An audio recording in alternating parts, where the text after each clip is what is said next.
Hi everyone, Sean Wassell here. There comes a point in the life of most React developers when they start to wonder if there's anything else out there besides the front end. And what they usually find is that there's a whole world of databases and servers just waiting for them, and that's how a full stack developer is born. What we're going to be doing here is taking a look at the basics of full stack development using the MERN stack. Now, the MERN stack is the most common setup for full stack development with React, and the technologies that it uses are right in the acronym. We have MongoDB, which is the database that's generally used. We have Express, which is the server framework for creating REST APIs.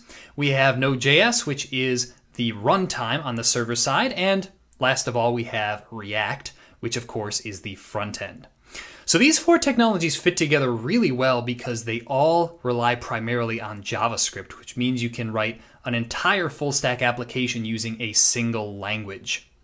Now, the project we're going to be building here to get our hands dirty is just sort of a full stack to-do list application that will allow users to keep track of their to-dos. This kind of application needs no introduction, I'm sure. You've all worked on it before.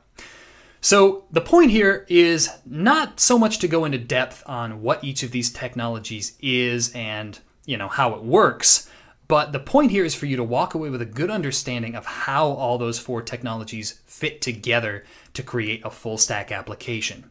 So with that being said, let's get started building that application.